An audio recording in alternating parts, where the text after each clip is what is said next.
ndabahaye ikaze hano ku Mibereho TV. Ndashima cyane ingene mukurikirana ibiganiro bica hano ku Mibereho TV.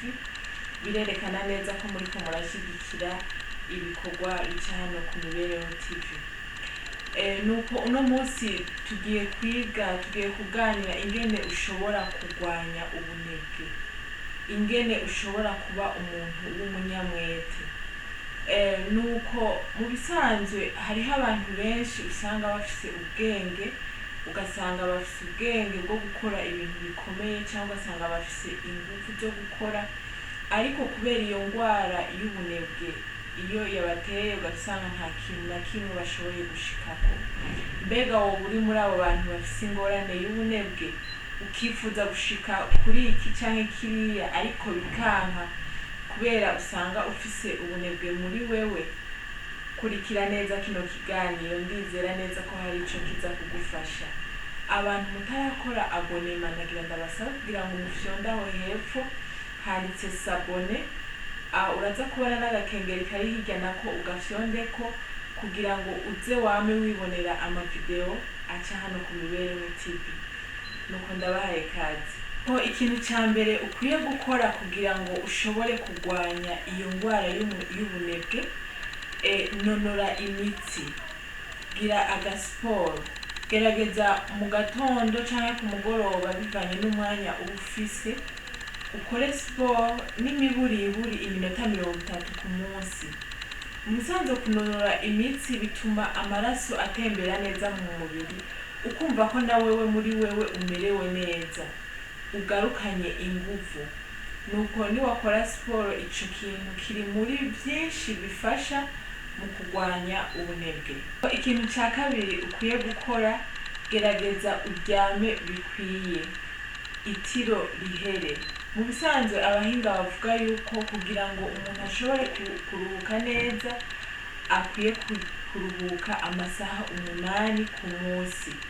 Turazi neza ko ku munsi harimo amasaha 28, ni kuvuga ko muri ayo masaha 28 ukwiye gufata amasaha 8 ukayaruhukamo. Ku bantu bataruhuka neza ugasanga yaryamye amasaha 2 akikangura, mu bisanzwe usanga hageze kuja ku kazi canke ariko arakora udukorwa twa misi yose, ugasanga itiro ririko rimufatiraho, ugasanga ariko arisinziraho. Ico naco bikakuzanira ubunebwe muri wewe bwo kudakora neza ivyo wari utegerezwa gukora. Gerageza uryame amasaha akwiye ku munsi, gerageza uruhuke, umenye neza wiprograme, umenye neza ko waryamye amasaha 8 ku munsi. Bizogufasha cyane kurwanya ubunebwe, kuko umuntu iyo yaruhutse neza biratuma muri we mu mubiri uba umerewe neza, umubiri uba ufise ingufu. Ikintu ca gatatu kidufasha kurwanya ubunebwe, bungabunga amagara yawe.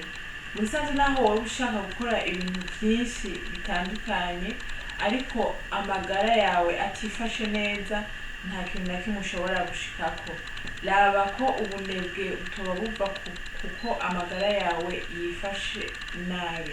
Gerageza ubungabunge amagara yawe. Nuko ikintu ca kane kidufasha kurwanya ubunebwe, mu bisanzwe byose bihera mu mutwe.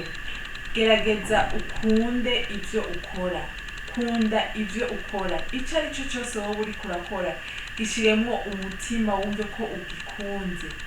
Birashobora gushika ukaba ufise akazi kanaka uzi ko uriko urakorera uwundi muntu, navyo bishiremwo umutima, wumve ko akazi ari akiwawe, wumve ko profit, wumve ko ivyo uriko urakora ari nk'uko wowe uriko ukora ivyawe. Gerageza ukunde ivyo uriko urakora. Ivyo ndazi neza ko bizogwanya ubunebwe muri wewe, kuko niwasipoza ko ivyo uriko urakora ari wowe uriko uravyikorera, ubunebwe buzogenda complètement. Ndagusavye kugira ngo ukunde, ushiremwo umutima mu vyo ukora. Ivyo bizogufasha kurwanya ubunebwe muri wewe. Ica gatanu ushobora gukora kugira ngo urwanye umwansi w'ubunebwe, gerageza ugire orere, ube ufise ahantu wanditse ibintu ushaka gushikako.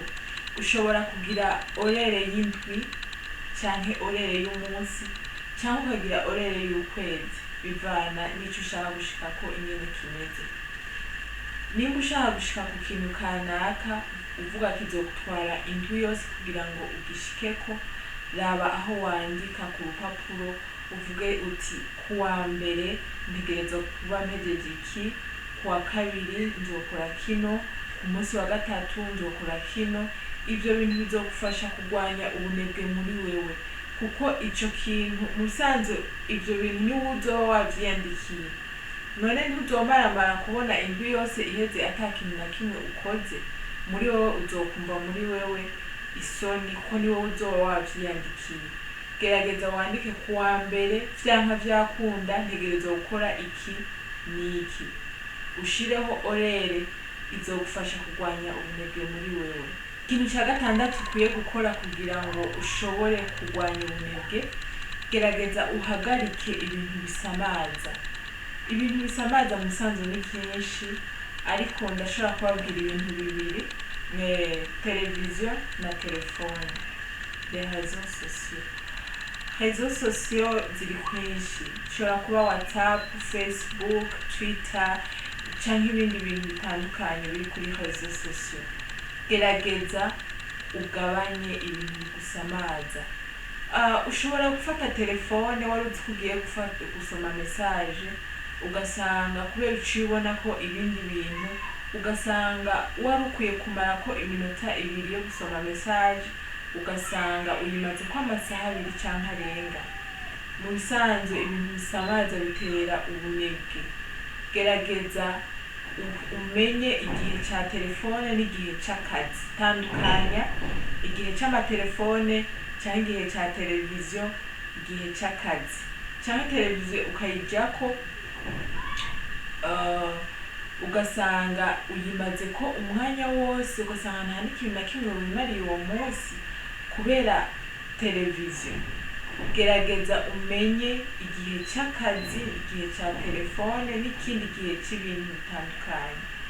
Hagarika ibintu bisamaza. Inshuti yanje, hagarika ibintu bisamaza.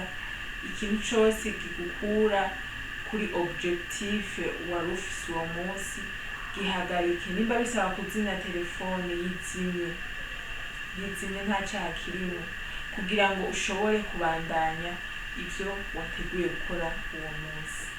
Ikintu kigira ndwi gishobora kudufasha kurwanya ubunebwe, nuko muri wowe wogira indoto zikomeye cyane, ukavuga ati jewe mu buzima ndifuza kuba iki canke kiriya, ndifuza kuba mfise ibintu bitandukanye.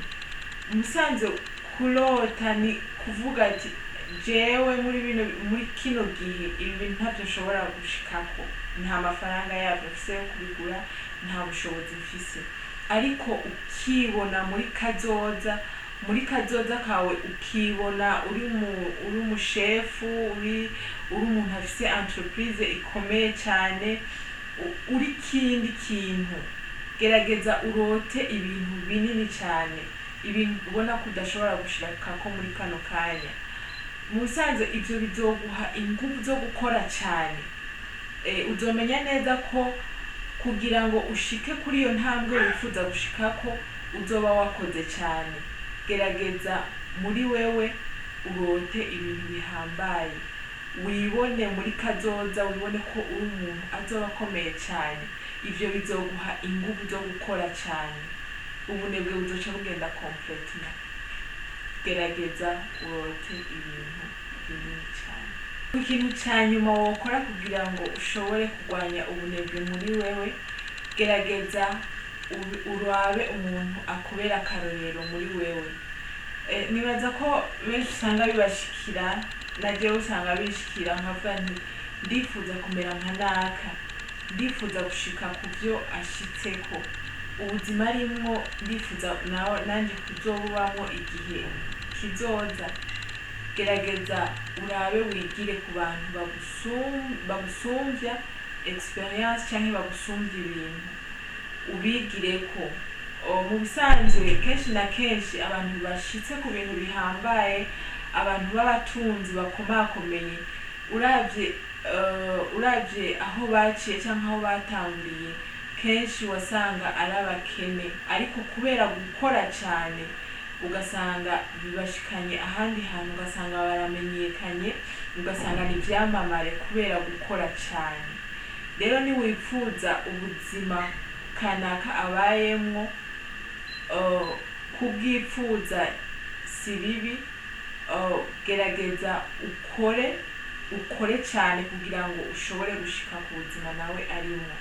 Ivyo bizogwanya ubunebwe muri wewe, bizotuma ukora cane kugira ngo ushobore gushika mu buzima ushaka gushikamo. Nuko ndabashimiye cyane ku mwanya mwafashe muraba ino video.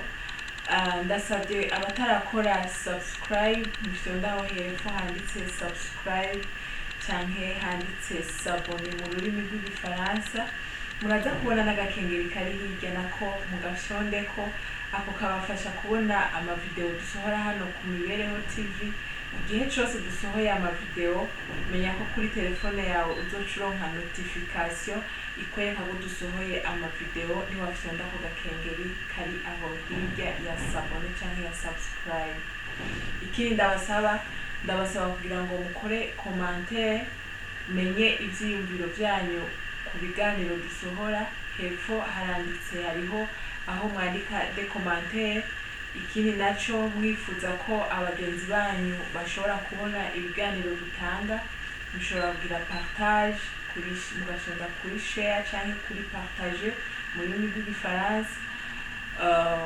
Ikindi mugire j'aime canke like, biri hepfo byose murabibona. Ivyo byose nimwabikora muzoba muriko murashigikira ibikorwa bica hano ku Mibereho TV.